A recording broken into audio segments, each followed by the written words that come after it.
20 minute में आपको हम 20 अहम खबरों से रूबरू कराने वाले हैं। तो चलिए शुरू करते हैं 20 मिनट में 20 खबरों का सिलसिला। मस्ती और धमाल ऐसा कि बस पूछिए मत। इसके असर से बेअसर रहना मुश्किल ही नहीं नामुमकिन है। मुलाहिजा फरमाइए।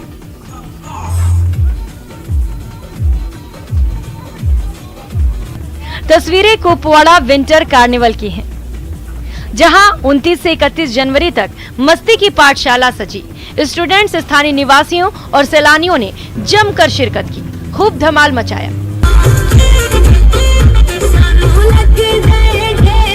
हमने यहाँ पर आकर बहुत ही हमने एंजॉय किया, मतलब पेंटिंग्स बनाए, बहुत एंजॉय किया। मतलब इतना हम मतलब इंडिया से बाहर गए, इतना एंजॉय कहीं नहीं किया जितना हमने यहाँ पर टीपी में आकर एंजॉय किया। इस फेस्टिवल को लेकर बहुत ही ज्यादा खुश हैं, क्योंकि ये एक ऐसी जगह है जहाँ जिसके बारे में बहुत ज्यादा लोग नहीं जानते, कुछ कम लोग ही जानते हैं। बताने की जरूरत नहीं कि इस आयोजन का मकसद कुपवाड़ा में सैलानियों को आकर्षित करना है, जम्मू कश्मीर में प्रगति को नया आयाम देना है।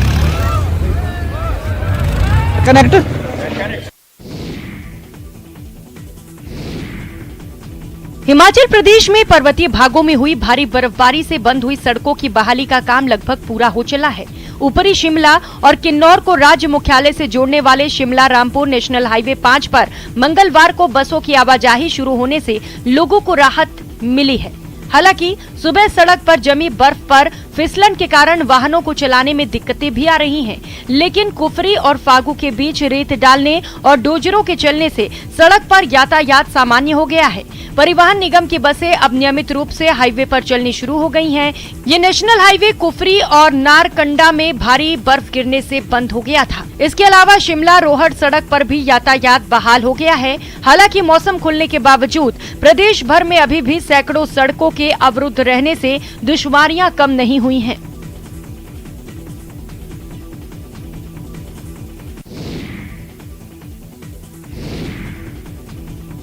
बद्रीनाथ धाम, हेमकुंड साहिब, फूलों की घाटी, नंदा घुंगटी, रुद्रनाथ, लाल माटी सहित नीति और माणा घाटियों में हुई बर्फबारी ने ऐसा खूबसूरत नजारा पैदा किया है जो खूबसूरत पेंटिंग्स में ही कभी कभार नजर आता है। बद्रीनाथ धाम में करीब 2 और हेमकुंड साहिब में करीब 3 फीट तक ताजी बर्फ जम गई है। बद्रीनाथ धाम की जो तस्वीर सामने आई है वो देखते ही बन रही है। बर्फबारी के बाद बद्रीनाथ धाम में किस तरीके से चारों तरफ बर्फ ही बर्फ जमी हुई है, आप तस्वीरों में देखिए। पहाड़ों में पिछले 2 दिन जमकर बर्फबारी हुई। बर्फबारी के बाद कई जगहों पर 2 से 3 फीट बर्फ की सफेद चादर जम गई।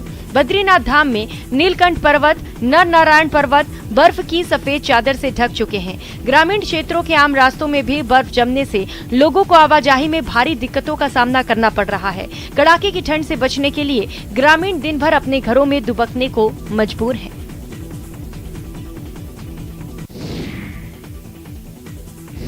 मध्य प्रदेश के सागर के बंडा में एक अजीबोगरीब तस्वीर देखने को मिली, जिसे देखकर सभी चौंक गए। यहाँ एक बोरवेल में पानी की जगह आग निकलने लगी, जिसके बाद मौके पर हड़कंप मच गया। बताया जा रहा है कि मुडिया गांव में एक किसान ने पानी के लिए बोरवेल खनन कराया था। करीब 400 फीट खोदने के बाद भी बोरवेल से पानी नहीं निकला। इसकी जगह उसमें से गैस निकलने की आवाजें आने लगी। इसके बाद ग्रामीणों ने बोरवेल के पास जैसे ही आग जलाई, वैसे ही आग भभक उठी। तुरंत ही इसकी सूचना जिला प्रशासन के अधिकारियों को दी गई। घटना की जानकारी मिलते ही अधिकारी मौके पर पहुंचे और आग बुझाई। इसके बाद बोर को पत्थर से ढक दिया गया। दरअसल बंडा क्षेत्र की जमीन के अंदर गैस के भंडार है और अक्सर बोर खोदते समय ऐसी घटनाएं सामने आती रही है। हालांकि कई घटनाएं होने के बाद भी सरकार ने गैस खनन की दिशा में कोई कदम नहीं उठाया है।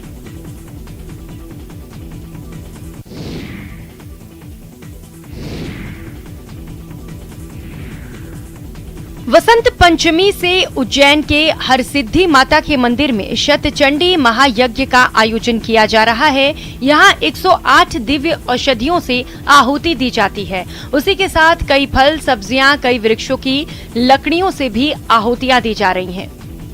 साक्षात 52 शक्तिपीठों में से एक अद्वितीय शक्तिपीठ, जहाँ भगवती सती महारानी की कोहनी विराजमान है, ऐसे श्री हरसिद्धि मैया के इस शक्तिपीठ के दरबार में हम शतचंडी महायज्ञ कर रहे हैं। आपको बताते चले कि देश भर में हरसिद्धि देवी के कई प्रसिद्ध मंदिर हैं, लेकिन वाराणसी और उज्जैन स्थित हरसिद्धि मंदिर सबसे प्राचीन है। कहा जाता है कि उज्जैन की रक्षा के लिए आसपास देवियों का पहरा है। उनमें से एक हरसिद्धि देवी भी हैं। कहते हैं कि ये मंदिर वहां स्थित है जहां सती के शरीर का अंश अर्थात हाथ की कोहनी आकर गिर गई थी। अतः इस स्थल को भी शक्तिपीठ के अंतर्गत माना जाता है। इस मंदिर का पुराणों में भी वर्णन देखने को मिलता है।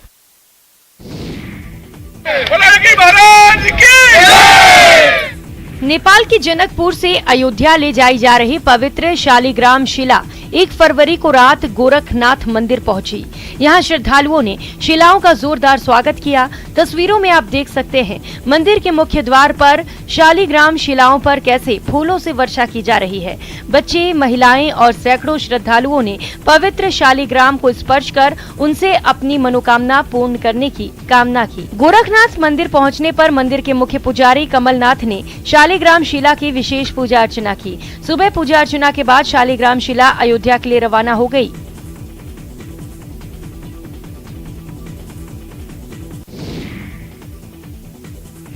विश्व की नायाब इमारतों में शुमार ताजमहल की खूबसूरती निहारने के लिए 20 देशों का डेलीगेशन आ रहा है। 11 और 12 फरवरी को होने वाली G20 कॉन्फ्रेंस में आगरा कमिश्नर ने सभी विभागों को जिम्मेदारी सौंपी है। इसमें उद्यान विभाग की पुष्प प्रदर्शनी खास होने वाली है।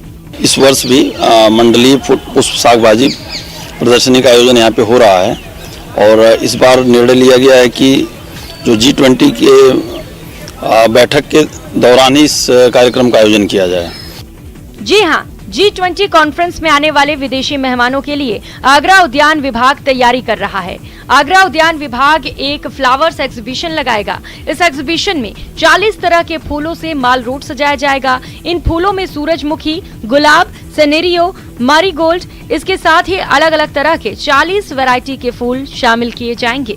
पुष्प यहाँ पे प्रदर्शित किए जाएंगे। प्रत्येक वर्ष की भांति इस वर्ष भी मंडलीय पुष्प शाकबाजी प्रदर्शनी का आयोजन यहाँ पे हो रहा है और इस बार निर्णय लिया गया है कि जो G20 के बैठक के दौरान ही इस कार्यक्रम का आयोजन किया जाए। जिस उम्र में बच्चे टीवी, मोबाइल और कार्टून में उलझे रहते हैं, उस उम्र में अगर कोई कमाल कर दे तो इससे प्रतिभा कम, कुदरत की नेमत ज्यादा मानी जाती है। 7 साल की शियाना चोपड़ा ऐसी ही विलक्षण लड़की है। हरियाणा के करनाल की इस बच्ची ने साउथ अफ्रीका के 2 पर्वत किलिमंजारो और मेरू पर्वत पर फतह हासिल की है। बच्ची ने वहां जाकर तिरंगा फहराया है, देश का नाम रोशन किया है। खास बात यह है कि ये उपलब्धि बहुत कम भारतीयों के नाम है। मिली जानकारी के मुताबिक कोई बच्चा तो इस उम्र में मेरू पर्वत पर चढ़ा ही नहीं है। इतना ही नहीं, दूसरे पर्वतारोहियों ने भी 42 घंटे से ज्यादा का वक्त लिया है, पर शियाना चोपड़ा ने महज 39 घंटों में इस पर्वत पर फतह हासिल की है। आपको बता दें कि मेरू पर्वत की ऊंचाई 4566 मीटर है, वहीं किलिमंजारो की ऊंचाई 5895 मीटर है और उसे फतह करने में 42 घंटे के आसपास का समय लगा। इस साहसिक अभियान में उनके पिता प्रदीप भी उनके साथ थे और विदेशी पर्वतारोही भी। उन सब ने इस बच्ची को काफी मोटिवेट किया। किलिमंजारो और माउंट मैराथन में गई थी। किस तरह का एक्सपीरियंस रहा आपका? अच्छा। क्या कुछ बताना चाहेंगे, रास्ते में क्या क्या दिक्कत आई? कोई दिक्कत नहीं आई, बस पापा थक गए थे। विदाई की बेला में आंखें नम हो जाती हैं, कंठ से बोल नहीं फूटते, लेकिन यह जो हुआ उसे देखकर कोई भी भावुक हो सकता है। सोशल मीडिया पर बड़ी तेजी से वायरल हो रहा ये वीडियो बिहार के नवादा के एक सरकारी स्कूल का है। जिस तरह से छात्राएं अपने शिक्षक को पकड़ पकड़ कर फूट फूट कर रो रही हैं, वो किसी को भी इमोशनल कर सकता है। ये वायरल वीडियो अकबरपुर थाना क्षेत्र के नेमदारगंज का बताया जा रहा है, जहां उत्क्रमित मध्य विद्यालय के प्रभारी प्रधानाध्यापक दयानंद प्रसाद के विदाई समारोह पर स्कूल की छात्राएं उन्हें पकड़कर फूट फूट कर रोती बिलखती नजर आ रही हैं। इस दौरान कई छात्राएं उन्हें छोड़कर नहीं जाने की विनती करती भी नजर आ रही हैं। हमें छोड़कर नहीं जाइए सर, आपके बताए रास्ते पर चलेंगे। नवादा में शिक्षक की विदाई पर रोने लगे बच्चे 5 मिनट तक उंगलियां पकड़े रहे। न नाचते गाते बाराती, न पंडित जी का मंत्रोच्चार। दुल्हन और दूल्हे ने एक दूसरे के गले में माला डाली और शादी के बंधन में बंध गए। प्रेम अपने अंजाम तक पहुंच गया, लेकिन यह रास्ता इतना आसान नहीं था। आपने एक से बढ़कर एक प्रेम कहानियां सुनी होंगी। आज एक ऐसी लव स्टोरी है जिसके बारे में सुनकर आप हैरान रह जाएंगे। दरअसल एक बर्थडे पार्टी में मिले युवक युवती को एक दूसरे से इस कदर प्यार हुआ कि दोनों ने मिलने के 7 दिन बाद ही शादी कर ली। बताया जाता है कि बिहार के अरवल के कोनिका गांव की गुड़िया कुमारी अपनी बहन के घर बर्थडे पार्टी में गई थी। तभी वहां उसकी मुलाकात प्रीतम राज से हुई। प्रीतम अपने भाई के साथ पटना में रहकर प्रतियोगी परीक्षा की तैयारी कर रहा था। फिर क्या था, दोनों का अफेयर शुरू हो गया। चंद दिनों बाद दोनों भागकर बेंगलुरु में रहने लगे। इसके बाद लड़की के परिजनों ने अरवल नगर थाने में अपहरण का मामला दर्ज कराया। पुलिस दबिश के कारण प्रेमी जोड़े ने बेंगलुरु से आकर कोर्ट में सरेंडर कर दिया और कोर्ट के आदेश पर कोर्ट परिसर के मंदिर में शादी कर ली। फिलहाल अरवल कोर्ट परिसर इलाके में हुई यह शादी चर्चा में बनी हुई है।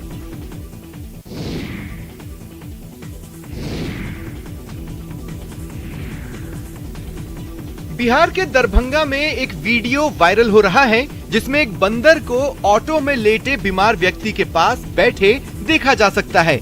और तो और बंदर का उस बीमार व्यक्ति के पास खाने पीने की चीजों को खोजना और उसे कोई नुकसान नहीं पहुंचाने की हरकत को लोग खूब पसंद कर रहे हैं। दरभंगा में ये वीडियो लक्ष्मीपुर कृष्णा कुंज अपार्टमेंट के पास का है। यहाँ ऑटो से एक बीमार बुजुर्ग को इलाज के लिए लाया गया था। जैसे ही ऑटो रुका, दीवार से कूदकर बंदर ऑटो में जा बैठा और बुजुर्ग के पास रखे झोले में से बिस्किट निकालकर बुजुर्ग के शरीर पर आराम से लेटकर उसे खाने लगा। इसके बाद एक एक कर वो बिस्किट खाता रहा। इस बीच बीमार बुजुर्ग भी बिना घबराए बिना डरे लेटे रहे। ये सिलसिला काफी देर तक चला। जब बुजुर्ग के साथ आए परिजन ने डरते डरते बंदर से झोला छीना और उसे भगाया, तब बंदर वहां से भागा। बंदर की इस पूरी हरकत का वीडियो किसी राहगीर ने बना लिया और सोशल मीडिया पर डाल दिया। अब ये वीडियो खूब वायरल हो रहा है।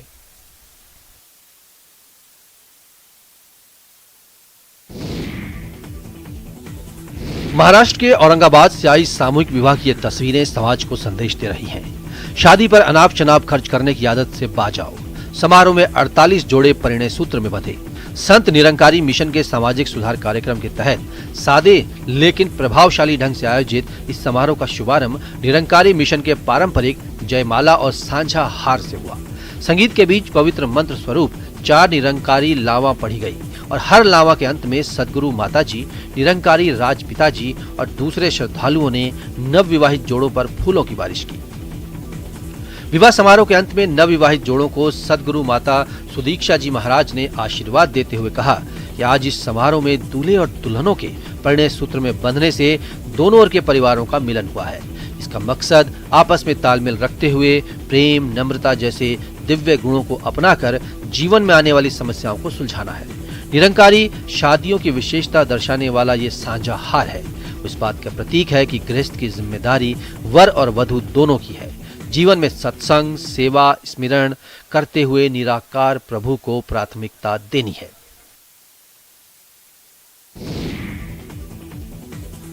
चंबल नदी के किनारे स्थित अटेर का ये वो किला है जिसकी रहस्यमयी कहानियां पीढ़ियों को रोमांचित करती आई हैं।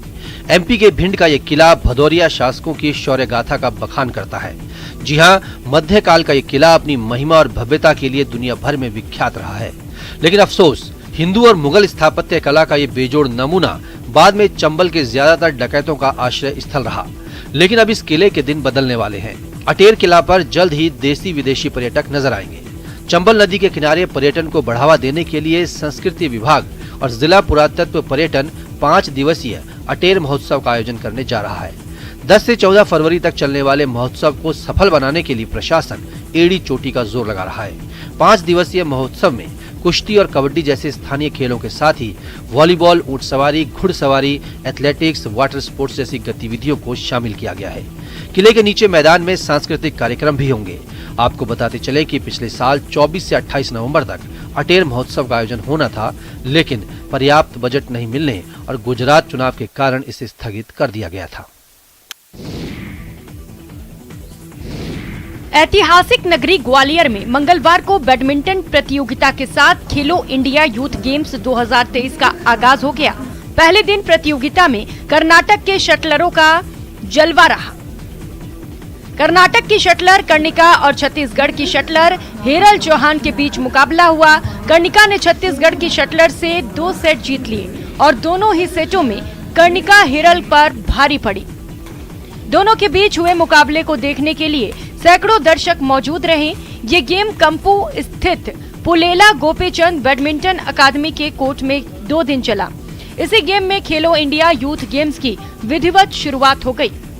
इंडिया का शुभारंभ जो कि बैडमिंटन खेल से प्रारंभ हुआ है, जिसमें कि 64 हमारे खिलाड़ी बैडमिंटन में भाग ले रहे हैं और 32 खिलाड़ी हमारे महिला वर्ग में पार्टिसिपेट करेंगे। यह हमारा आज से 3 तारीख तक निरंतर हमारा बैडमिंटन की प्रतियोगिता चलेगी। बेबस की फरियाद जब नक्कारे खाने में तूती की आवाज साबित होने लगे तो जिम्मेदारों को नींद से जगाने के लिए, इंसाफ मांगने के लिए ऐसी ही कवायद करनी पड़ती है, जैसी आपकी टीवी स्क्रीन पर नजर आ रही है। न्याय के लिए प्रदर्शन करने की अनोखी तस्वीरें यूपी के प्रतापगढ़ से आई है। यह धोखाधड़ी के शिकार 95 साल की बुजुर्ग महिला को उसकी बेटियां ठेले पर लेटाकर शहर के कई हिस्सों में घूमी और हाथों में पोस्टर लेकर लोगों को अपने साथ हुई ज्यादती के बारे में बताया। पीड़ित पक्ष का कहना है कि पड़ोसी ने बुजुर्ग के नाम जमीन आने से पहले ही धोखे से बेनामा करा लिया। मेरी माँ का जमीन है, मेरे पटीदार लल्ला का लड़का जमीन लिखा लिया हमारे सबके चोरी से। मामले की शिकायत लेकर पीड़िता रानीगंज तहसील से लेकर प्रतापगढ़ के अधिकारियों की चौखट पर चक्कर लगाती रही, लेकिन कहीं कोई सुनवाई नहीं हुई। अनोखे जुलूस की जानकारी के बाद अब जिम्मेदार जांच का जुमला उछाल रहे हैं। संज्ञान आप ही लोगों के माध्यम से अभी आया है, जैसा आपने बताया कि 10 जनवरी का प्रकरण है और आज कंप्लेन इसमें करने के लिए लोग जिला कार्यालय पे आए। तो इसमें कंप्लेन मिलने पर जो हमारे जिलाधिकारी महोदय उनके संज्ञान में भी है, आपने भी बताया, हमारी भी बात हुई, तो इसमें अब कमेटी बना करके इसमें जांच हो जाएगी। बच्चों की सुरक्षा का ख्याल रखना और उनकी हिफाजत करना माँ का पहला कर्तव्य होता है, जिसे वो बखूबी निभाती है। जिस तरह एक माँ अपने बच्चों को प्यार कर दुलारती है और उसे हर मुश्किल से बचाए रखने के लिए जुटी रहती है, ठीक वैसे ही जानवर भी करते हैं। सोशल मीडिया पर एक ऐसा ही वीडियो वायरल हो रहा है, जहाँ एक हथिनी बच्चे को सड़क पार करने की ट्रेनिंग दे रही है।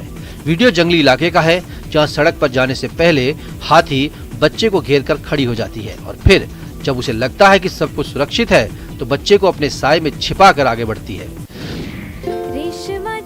भौगोलिक दृष्टि से भारत भले ही विविधताओं का देश हो, लेकिन सांस्कृतिक रूप से एक इकाई के रूप में इसका अस्तित्व सदियों से बना हुआ है। यकीन नहीं होता तो शानदार गानों के इस अद्भुत संयोजन को देखिए, खूबसूरत फ्यूजन पर मुग्ध हो जाइए।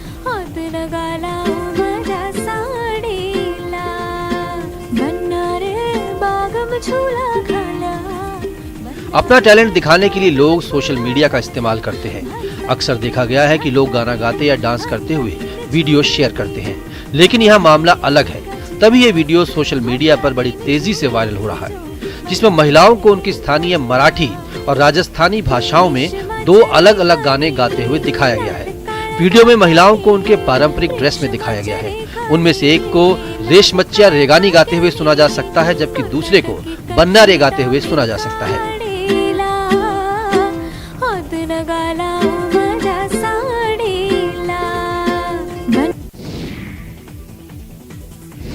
दो बदमाश आते हैं और टीचर के घर के आगे फायरिंग कर दहशत की लकीर खींच जाते हैं। तस्वीरें धौलपुर की है। चंबल इलाके में खाकी का खौफ बदमाशों में और लोगों के दिलों से खत्म होता दिख रहा है। इसकी बानगी मंगलवार रात जिले के बाड़ी कोतवाली थाना इलाके में देखने को मिली। यहाँ बाई का बाग निवासी सरकारी अध्यापक मुन्नालाल के घर पर 2 आरोपियों ने फायरिंग की, जिसकी तस्वीरें वहाँ लगी सीसीटीवी में कैद हो गयी। वारदात के दौरान एक आरोपी बंदूक से फायरिंग करते नजर आया तो दूसरा उसके साथ मौके पर खड़ा रहा। इधर फायरिंग में पीड़ित अध्यापक की बेटी बाल बाल बच गई। घटना के बाद पीड़ित ने नामजद आरोपियों के खिलाफ रिपोर्ट दर्ज कराई है।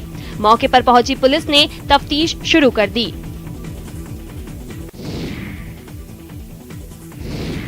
झारखंड की राजधानी रांची में बेखौफ अपराधी आए दिन वारदात को अंजाम देते हैं। वहीं दिसंबर माह में जमीन कारोबारी राजू साहू पर हुई गोलीबारी मामले का सीसीटीवी फुटेज सामने आया है। वीडियो के सामने आने के बाद पुलिस सक्रिय हो गई है। अपराधी फिल्मी स्टाइल में आते हैं और वारदात को अंजाम देकर फरार हो जाते हैं। ये देखिए, कारोबारी अपनी बाइक चलाकर आता है, मेन रोड के सामने अपनी बुलेट रोक देता है और बाइक से उतर जाता है। कुछ ही सेकंड में वहाँ एक हेलमेट पहना हुआ युवक आता है और कारोबारी के सामने आकर खड़ा हो जाता है। फिर धीरे से गन निकालता है और कारोबारी के पास जाने लगता है। जैसे ही अपराधी पास आता है, युवक डर जाता है और छुपने की कोशिश करने लगता है, लेकिन अपराधी गोली चलाने लगता है। ये देखिए, इसने पहली गोली मारी जो राजू साहू के कंधे पर लगी। वो दूसरी गोली मारता है, फिर तीसरी गोली भी चला देता है और कारोबारी वहीं गिर जाता है। फैक्ट्री में जीतोड़ मेहनत कर रहे ये मजदूर आज दाने दाने को मोहताज हो गए हैं। पहले इन्हीं मजदूरों को पीतल और कांसे का बर्तन बनाने के लिए जाना जाता था, लेकिन अब ये कारीगर गुमनामी की जिंदगी बसर कर रहे हैं। हम बात कर रहे हैं बक्सर के सरेंजा गांव के फेमस पीतल और कांसे के बर्तन के निर्माण में लगे मजदूरों की। सरकार ने इस उद्योग को चलाने के लिए जरूरतों का ध्यान नहीं दिया, जिस कारण क्षेत्र के बड़े व्यवसायी इस धंधे को बंद करके अलग अलग व्यवसाय से जुड़ गए। आज सरकार से उचित संरक्षण नहीं मिलने से ये उद्योग धीरे धीरे खत्म होता जा रहा है। यहाँ के कारीगर आर्थिक रूप से कमजोर होने के कारण गुमनाम होते जा रहे हैं। ऐसे में अगर सरेंजा के पीतल बर्तन उद्योग को सरकार फिर से जिंदा करने के लिए प्रयास करती है, तो सैकड़ों हुनरमंद मजदूरों को गांव में ही रोजगार मुहैया हो सकता है। और चलिए रुक कर लेते हैं बड़ी खबर का। राजस्थान में आयकर विभाग